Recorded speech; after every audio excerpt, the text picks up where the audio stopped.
Hi, I'm Yasleen with Century 21 Connect Realty. Thanks for tuning in again today.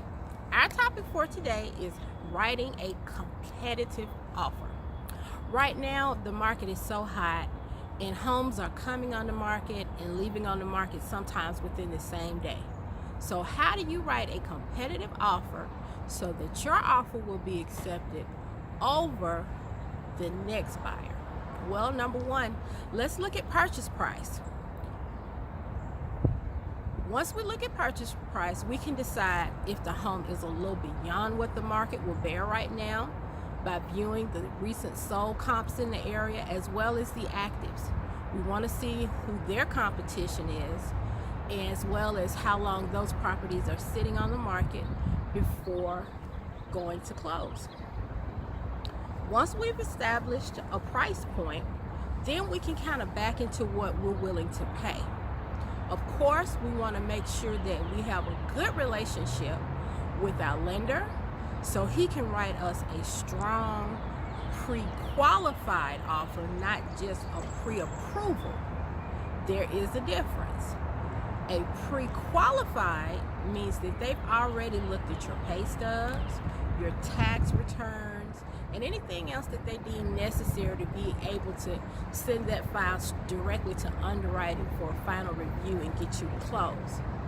A pre-approval, it just says, okay, well, from what I can tell, it looks like this person might be able to buy a house, but I'm not really sure. But just to make you feel comfortable, Mr. Seller, I'll say, okay, they can buy $210,000 worth of house. But that is contingent upon further review. The pre-qualified letter would say, we will stand behind this loan. All these things are key when you are in a multiple offer status. Right now, lots of the properties that are being sold in this market are being purchased cash money. They're not doing financing contingencies. They are purchasing these properties cash with no due diligence, no finance contingencies. They just want the house. So you've got to be able to make your offer as attractive as possible. Okay, now we have, say we're not paying cash and we do have to finance. Now that we have our pre-qualified letter, then we go and take a look at the home. I know buying a home is very emotional, but take some time to think, okay, this house is sitting at $310. You look at the other homes in the neighborhood, you've already viewed the comps to see what sold, how long it stayed on the market, and exactly how much was contributed by the seller for closing costs and concessions. A lot of that is going to be subjective because every seller is different. They might have purchased that house right at or very close to what they're asking for. They may not have been in it very long to have very much appreciation. So we want to take a look at all those things before drawing our offer. Okay, so let's just say they're good. The house is good. Can't see any visible repairs that need to be done. You feel strongly that this is a house. I'm comfortable in it. The energy's good. I love the neighborhood. I'm ready to go. Okay, so we begin to draft the offer. We have a competitive purchase price. We have a strong earnest money deposit. I spoke on the other day about earnest money. And earnest money can tip your offer a lot of times in your favor versus the next man who is only putting up $1,000 or $1,500. If your budget will allow, it would be great to see $3,000 to $5,000 or more of earnest money. I know some people who put up $100,000 worth of earnest money because they really wanted that house. And you have to ask yourself at the end of the day, how bad do I want it? I believe I spoke in one of my other videos. People out here nowadays are ready to make a move. If you are looking at it, chances are there are probably 5 or 10 other people who are looking at it as well, and they will pull the trigger.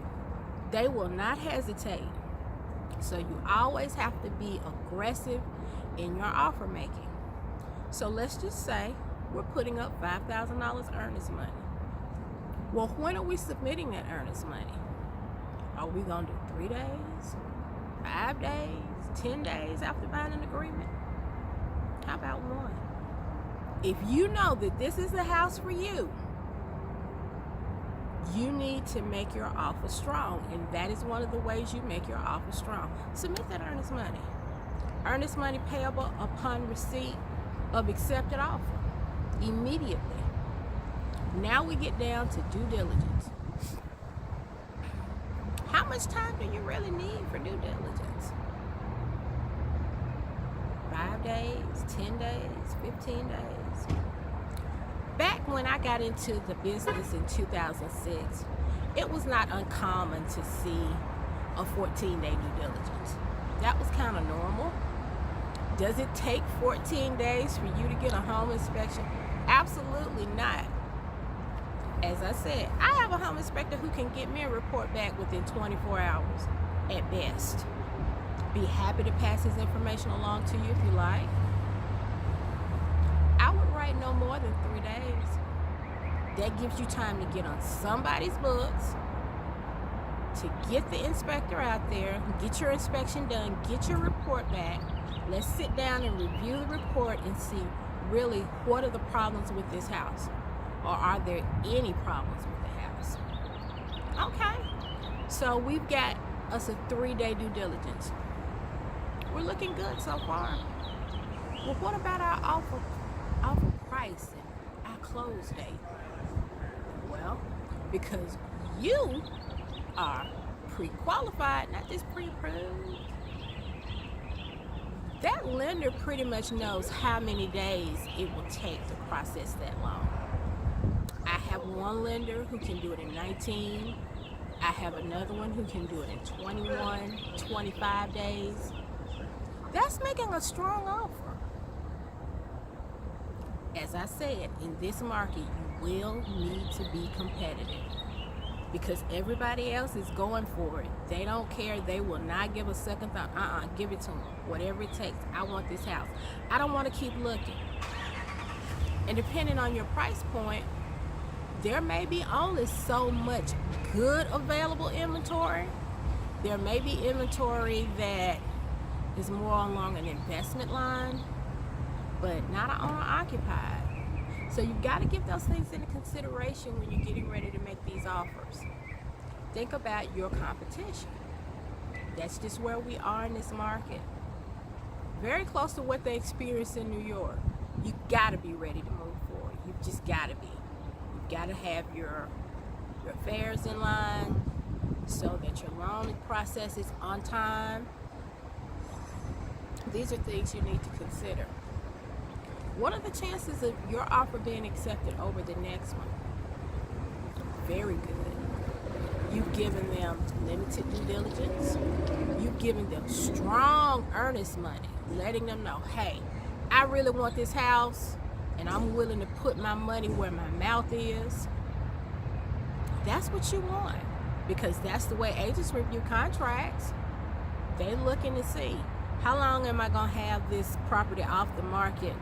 And if it goes bad, I got to put it back up and start all over again. Nobody wants to do that. As an agent, we want to put up our properties, get a solid offer, and move to close. Just like you as a buyer, you want to submit your offer and go to close. All the stuff in between is formality. So you have to think about those things. Well, I guess that's it for today on this topic. Writing a competitive offer. Always have in the back of your mind, when you are looking at homes, especially in our current market here in Atlanta, somebody else is looking at this house. And they will do whatever they have to do to get it. How bad do I want it? Am I willing to put my money where my mouth is?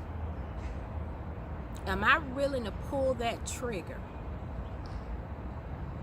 I look forward to our next talk. You can reach me directly at 770-771-9962. Whether you're looking to buy or sell right now, and I'll be more than happy to assist you. Always feel free to make an appointment and stop by our office. We are located at 880 Holcomb Bridge Road, Suite B150 in Roswell, Georgia. We are in the same plaza as the Brookwood Grill. As I have said before, it is good eating. Until our next talk, bye-bye.